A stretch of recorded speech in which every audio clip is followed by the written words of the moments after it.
आज हम बात करेंगे मोटिवेशन के उन 5 तरीकों पर जिन्हें आप आपकी लाइफ में उतार कर बहुत जल्दी ही आप एक पॉजिटिव इंसान बन सकते हैं। जी हाँ दोस्तों, आप अगर इन 5 तरीकों को अपनी लाइफ में उतार लेते हैं तो मुझे नहीं लगता कि आपको कभी भी किसी भी तरीके से लाइफ में पीछे मुड़कर देखना पड़ सकता है या फिर नेगेटिव होने की ज़रूरत पड़ सकती है।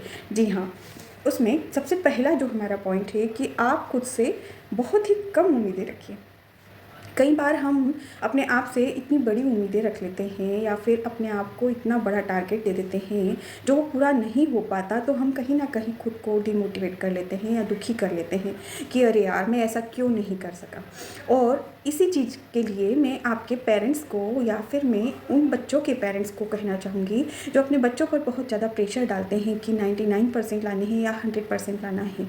मेरे भी इस गरीब मोहल्ले में कुछ ऐसे लोग हैं जिन्हें लगता है कि बच्चे अगर 98 या 99% लाए हैं तो ही वो बहुत ज़्यादा सक्सेस की तरफ जाएंगे, नहीं तो वो बहुत ही नॉर्मल लाइफ जिएंगे या फिर वो अपनी लाइफ में सक्सेस नहीं हो पाएंगे। मगर मैं ये कहना चाहती हूँ कि हमारे भी बच्चे हैं जो कि 50% के साथ बहुत खुश हो जाया करते हैं कि यार इतने आ गए, इतने ही बहुत हैं।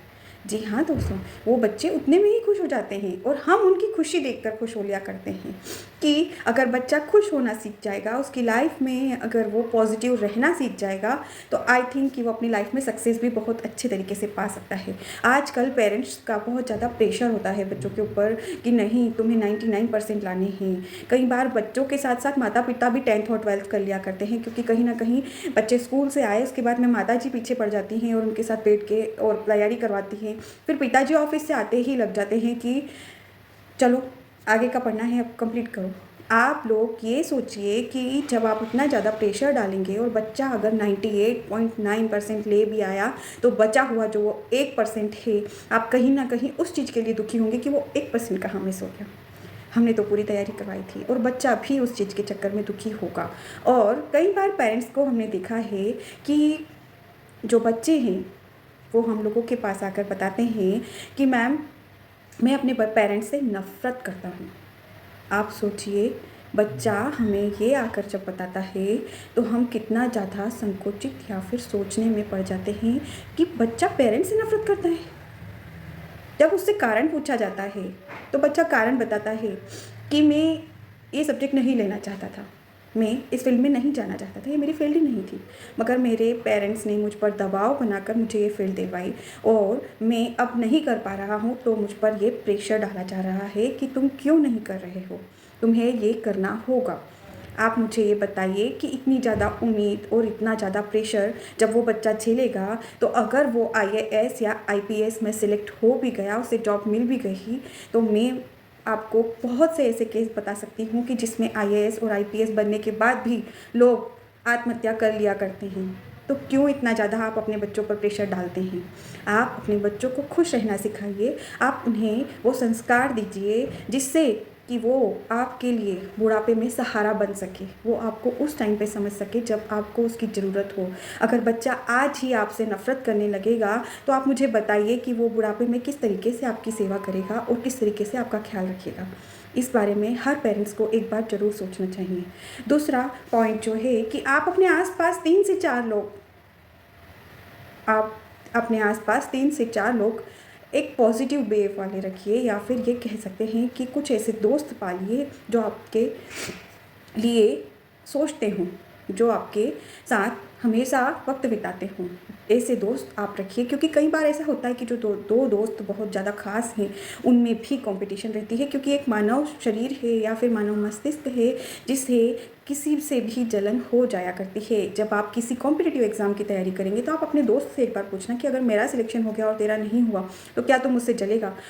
तो मेरे ख्याल से दोस्त या तो बोल पाएगा या नहीं बोल पाएगा। अगर कोई दोस्त आपसे पूछता है तो आप ज़रूर ये कहिएगा कि हाँ मैं जलूँगा, लेकिन मैं तुझे पीछे करने की कोशिश कभी नहीं करूँगा, मैं तेरे साथ हमेशा रहूँगा। क्योंकि कई बार देखा होगा जो खास दोस्त होते हैं या फिर जो बहुत ज़्यादा क्लोज़ फ्रेंड्स होते हैं वो एक दूसरे की बहुत सारे सीक्रेट्स जानते हैं और वो किसी को नहीं कहते। हाँ, जलते ज़रूर हैं एक दूसरे से, मगर कभी किसी को कहते नहीं हैं कि ये ऐसा कर रहा था, या उसके पेरेंट्स बहुत कुछ पूछते हैं लेकिन वो बताते नहीं हैं। क्योंकि उसके भी सीक्रेट्स उस दोस्त को पता है। अगर वो नहीं बता रहा तो ये कैसे बताएगा? राइट। इसी तरीके से जो तीसरा पॉइंट है कि छोटे छोटे टारगेट रखिए अपनी लाइफ में, बहुत छोटे छोटे से टारगेट रखिए। आप अपना टाइम टेबल बनाइए। मालूम है टाइम टेबल कभी भी पूरी तरीके से पूरा नहीं होता है। हाँ, एक वीक में अगर आपने 5 दिन भी अपने टाइम टेबल के हिसाब से कुछ थोड़ा करा तो आप नेक्स्ट वीक थोड़ा और ज़्यादा करेंगे। और अपनी लाइफ के जो 7 डेज हैं इनमें से 5 दिन तो आप खूब कस के पढ़िए और 6ठे दिन थोड़ा सा ब्रेक दीजिए अपने दोस्तों को। 7वां दिन जो है वो अपनी फैमिली को दीजिए। जी हाँ दोस्तों, क्योंकि फैमिली भी बहुत ज़रूरी है और दोस्त भी ज़रूरी है, क्योंकि हम एक इंसान है और इंसान की हर इच्छा पूरी होनी भी ज़रूरी है। उससे कभी भी मशीन नहीं बनना है। हम इंसान हैं, हमें इंसान बने रहना है। जी हाँ।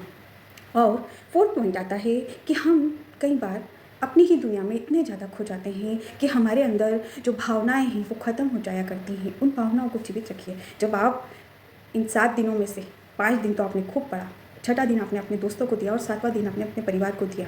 जब आप ये अप्लाई करेंगे आपकी लाइफ में तो आप देखेंगे कि इन 2 दिनों में आपके अंदर जो भावनाएं हैं वो भी जीवित रहेंगी और इनका जीवित रहना बहुत ज़्यादा ज़रूरी है। क्योंकि हम अगर अपनी भावनाओं को मार कर एक मशीन बनने की कोशिश करेंगे तो कहीं ना कहीं हम अपने आप को अकेला कर लेंगे और जब हम अकेले होंगे तो हम मोटिवेट नहीं रहेंगे, हम दुखी रहना सीख जाएंगे। जी हाँ, हमें अपने आप को थोड़ा सा सामाजिक भी रखना होगा। और 5th पॉइंट है कि छोटी छोटी चीज़ों में बहुत सारी खुशियाँ होती हैं, सिर्फ आपको अपना नज़रिया बदलना होगा।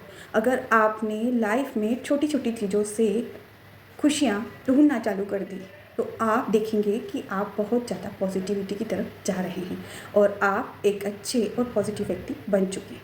Thank you. इसी तरह की वीडियोस के लिए मेरे साथ बने रहिए।